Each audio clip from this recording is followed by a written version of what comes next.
एक समय की बात है। माया नाम की एक युवा लड़की थी। वह एक छोटे से गांव में रहती थी और वह बहुत ही साहसी और जिज्ञासु थी। एक दिन जब माया अपनी अटारी में पुराने सामान को साफ कर रही थी तो उसे एक रहस्यमय छाता मिला।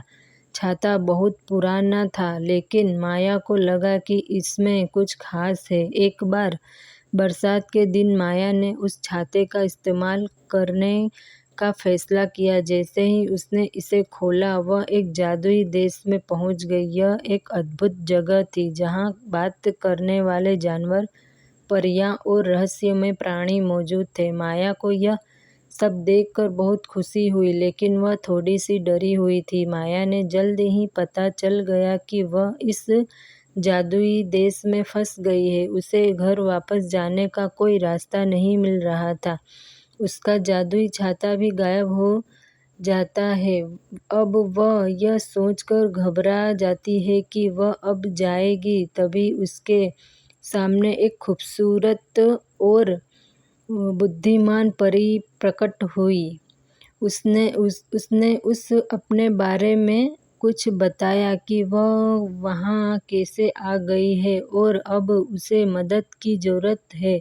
उसने उस परी से सलाह ली। उस परी ने माया को एक चुनौतीपूर्ण यात्रा पर जाने का उपाय सुझाया, जहाँ उसे खतरनाक राक्षसों से लड़ना पड़ेगा, जटिल परियों को हल करना पड़ेगा और रहस्यमय रहस्यों को सुलझाना पड़ेगा। बिना कुछ सोचे माया इस कठिन यात्रा पर निकल गई। उसे यात्रा के दौरान कई तरह की चुनौतियों का सामना करना पड़ा। एक दिन माया एक रहस्यमय महल में प्रवेश करती है। महल में एक गुप्त रास्ता है जो उसे एक रहस्यमय कमरे में ले जाता है। कमरे में माया को एक प्राचीन जादू की पुस्तक मिलती है। पुस्तक में एक जादू का मंत्र है जो उसे जादुई छाता को वापस पाने में मदद कर सकता है। वह उसने मंत्र को याद कर लेती है।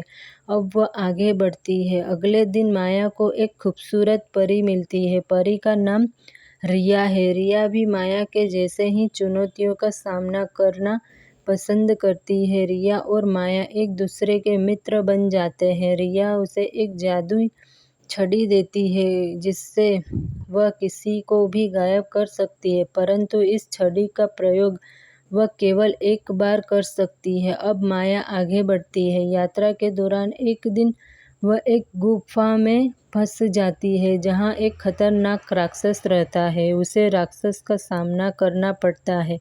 माया अपनी बुद्धि का इस्तेमाल करके राक्षस को हराने की कोशिश करती है, पर वह नहीं कर पाती। तभी उसे उस जादुई छड़ी की याद आती है जो रिया ने उसे दी थी। वह उस छड़ी का प्रयोग करती है और राक्षस को गायब कर देती है और गुफा से बाहर निकलने में सक्षम हो जाती है। माया को गुफा से बाहर निकलते ही एक बोलने वाली चिड़िया मिलती है। वह चिड़िया उसे एक जादुई पेड़ के पास ले जाती है। उस पेड़ से सच्चे दिल से जो भी मांगो मिल जाता है। माया जादुई छाते को वापस पाने की इच्छा करती है। वह पेड़ से जैसे ही छाता मांगती है, उसके सामने वही छाता आ जाता है। वह छाते को पाकर पेड़ को धन्यवाद करती है, क्योंकि अब वह उस छाते का इस्तेमाल करके घर वापस लौट सकती है। माया ने अपनी साहसिक यात्रा से बहुत कुछ सीखा। उसने सीखा कि साहस और दृढ़ संकल्प से अब कुछ हासिल किया जा सकता है। उसने यह भी सीखा कि दूसरों की मदद करना और अच्छाई करना हमेशा सही होता है। उसने यह भी सीखा कि प्यार और मित्रता जीवन की सबसे महत्वपूर्ण चीज़ें हैं।